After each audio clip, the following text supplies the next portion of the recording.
Welcome! Come on in.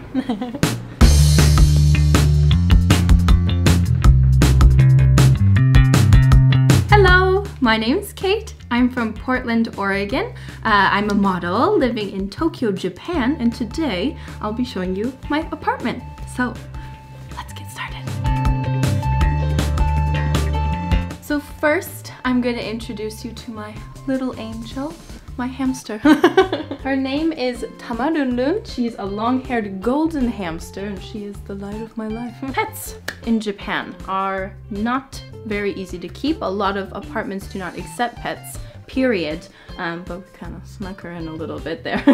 So usually people like to have smaller pets if it's rodents or birds. Sugar gliders are actually pretty popular too. But for things like cats and dogs, they're a little bit harder to keep. So we decided to get this little fuzzy angel. She helps me with stress and things. She always gives me, or she makes me smile. So that's her right there. So after my beautiful hamster, we have the Shonen Jump collection down here.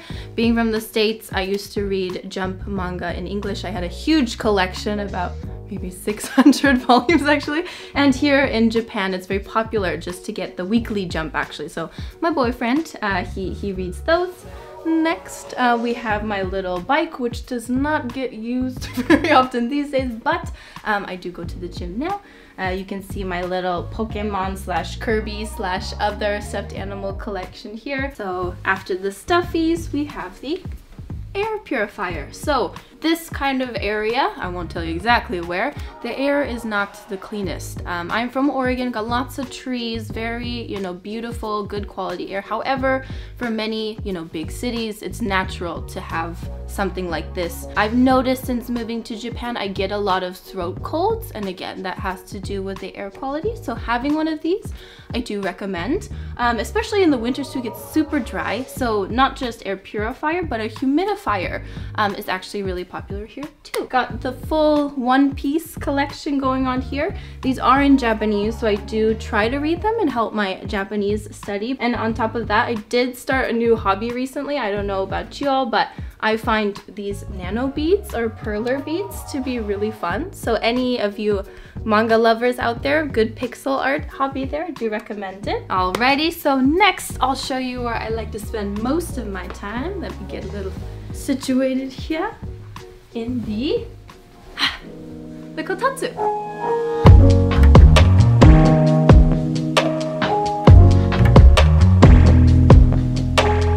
So, kotatsu, what is that? Well, it is a heated blanket kind of table. That's a very traditional furniture item in Japan. In terms of houses and apartments too, insulation is terrible. So it gets very, very, very cold in the winters. So really comfy in the cold winters here. And then facing that direction too, we have the television where I love to watch Netflix and play Switch. If we take a look next to the TV too, I've got my little trinkets and souvenirs from little adventures I've gone on in Japan. So now that we're done with this half of the room, we'll move on to the kitchen next. Alright, so one of my hobbies, although I'm not the best at it, is cooking. So when I moved to Tokyo, I told my boyfriend, I said, we need a kitchen because I know I'll be spending a minute in here. So we have the actually electric stove here, which is a nice thing. A lot of the time you get kind of the wired kind of grill stove in some apartments, but I was fortunate again to get the electric one. Got all my spices, condiments here, oils. Americans out there are not electric dishwashers that come along with apartments, so keep that in mind. I miss them dearly. However, most of the time people like to wash their dishes by hand. So here is the drying rack. Over on this side, down at the bottom, spices and other things for cooking, like noodles and things like that. Next up here, we have my kind of beauty corner and tea and baking section. So you can see the collagen and other protein mixes and vitamins and things. And then on top, we have just water bottles and so there's that. Next to that, I got a big refrigerator here. So normally, however, they are not this big in Japan. They're probably half the size normally, if they even come with a refrigerator with the apartment. But I got this guy here. Give you a little peek inside. So lots of stuff. We got eggs, we got soy sauce, you know, the usual, lots of soda and things. My boyfriend's a big soda drinker. Oh, another thing that we have, you don't see very often in America, is a fish grill. So if we pop this little guy open, you can see here you can grill fish. You can do meats if you like. Some people like to do mochi and things, but you often do see these that come with the apartment. But I don't use it very often. There's that. And yeah. So I do love my kitchen. It's great. I got all the fixings. However, let's talk about downsides of this apartment. As you can see, no windows, no light, nothing. Other side as well, 0 windows, nothing at all. However, we do have the veranda, but let's take a peek. Nothing. We have the neighbors, the apartment across the way there. That's all we can see, unfortunately. And that is the case for many apartments. You'd be shocked how close 2 apartments can be to each other. It's like, it's not even legal, I don't know. But unfortunately, that's all we got. So keep that in mind when searching for apartments, please. Natural light. So that basically sums up the main room, right, where we spend most of the time.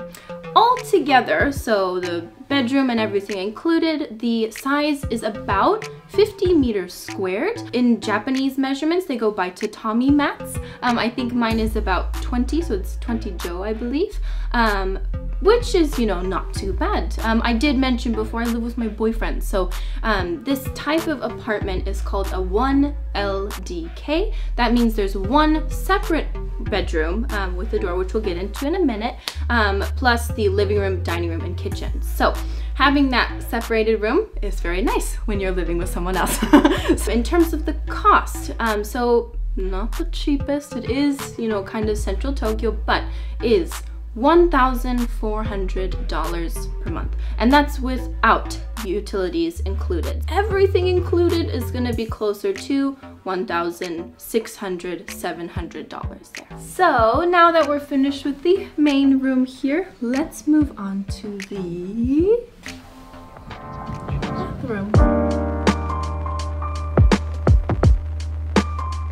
So first things first, we got our washer and dryer. So I kind of emphasize the "and" there because it is not common to have a dryer. Usually people have to take it out of the wash and hang it. So either on the veranda, inside the house, who knows, but I didn't want to deal with that. So I requested to get a machine that had both included. So it is possible in Japan. But yeah, so let's move on to the shower. All right, so first we have the shower. So although in the States we love to stand and to clean our bodies, it's popular in Japan to actually sit. So the head is adjustable, so you can see there. Then you'll often find a nice little seat if you're at home, in your own shower, in a public bath, at the hot springs. This is typically the style that you'll see, so down below. After, so remember, wash first, then get in the bath. Well, why would we do that? Well, in Japan, which, you know, is a very high stress society, people are working long hours, got a lot of things to do, very busy, then they like to hop in the bath, again, to de-stress. This is your me time, to kind of take time for yourself and warm up your body and de-stress from the day. So let's talk about these panels here. I can show you, you take them, you place them on top in case you want to save the water for later. So why would we want to do that? Maybe we want to put the bath in for later tonight, or maybe we want to save the water for someone else in the family. So it's actually quite popular for all members of the family to use the same bath water in one night. So it's okay, it's not that gross. We've all washed our bodies, right? So usually there's just a few hairs maybe there or something, but it's popular to do that. So now that we're all clean and de-stressed, let's move on to the closet. Ta-da! We have my closet. So, as you can see in here, it's very spacious, lots of wiggle room in here. Can you guess which side is mine? Maybe on the more colorful side perhaps. So the reason we're talking about this today is because not all apartments have a closet. We were fortunate to have this here, but again, a lot of places are so small that it's popular to just have a rack to kind of hang your clothes on. So being a minimalist is key when living in Tokyo especially, but if you do happen to have a closet, keeping things tidy up on hangers, kind of folded away in a little drawer is good here. But also things to remember, those who live in humid climates are maybe familiar to this, but summertime gets so freaking humid that it can damage actually your clothes, and since it's so packed and, you know, kind of stuffed together, it can damage your stuff, so watch out for that. All right, so now that we're done with this beautiful space, we'll move on to the bedroom.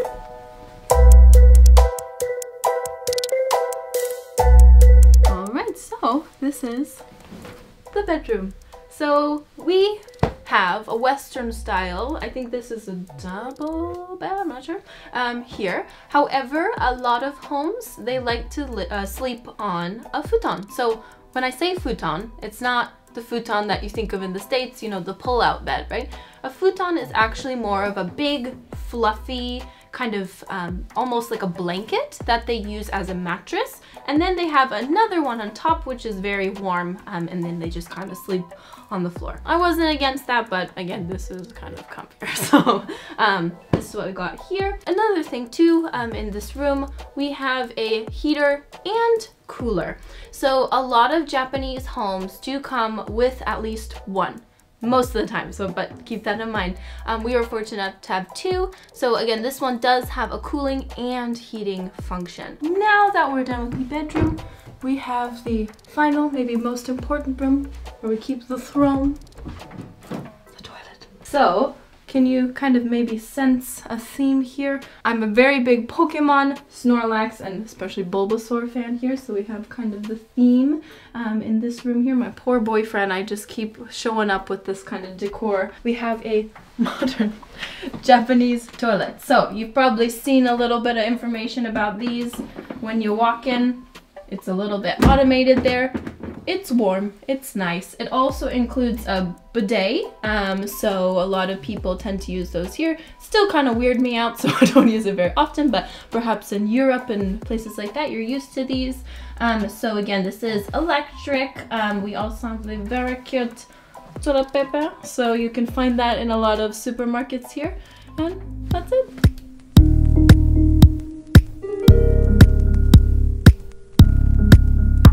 Alright, so that does it for my apartment tour today. I hope you enjoyed yourself.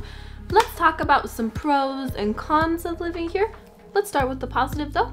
Pros. So, it is kind of spacious for a Tokyo apartment. It is not so common to live in a place like this when you're on your own. So I was fortunate, I came with my partner and we were able to have a little place like this. But again, space, we do have a bit, enough, you know, for living in Tokyo. Other positives, the kitchen, again, I was very happy about that, having the larger size. Being an American, I love my big sizes, so that's part of it too. Location is also a good point here. In Shibuya, which is one of the biggest places, maybe a place you'll spend a lot of time. It's about 40 minutes door to door, as they say, so walking to the station and then getting there by train. Then we move on to the cons. So I did mention air quality.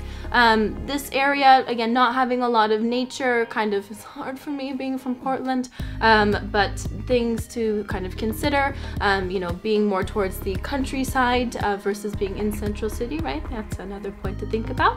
Another negative point, no freaking windows. So if you don't really care about that, that's fine, but me, I do wish I had some sunlight. And again, another negative point too, could always be cheaper. So again, when you're deciding location, that's very key when you're moving to Japan. Countryside, you can get a place even bigger than this with a lot more for a cheaper price, whereas, you know, being in the city, it's always gonna be kind of on the steeper side. So but that's about it. Overall, you know, I've been here for about 2 years now. You'll meet a lot of people, you know, they came here just, you know, try it out, see how it goes, and end up staying for a long time. So that's the same with me too. I am loving my life here. It's a very wonderful place to be. So if you do decide to come to Japan, just, you know, take things that we give you advice about into consideration, but it's a wonderful, wonderful place to live. All right, well, thank you so much everybody for watching my video today. If you did enjoy, please subscribe down below. And so yeah, if you ever have any questions, always watch these videos. Got lots of info for you, and I'll see you next time. So bye.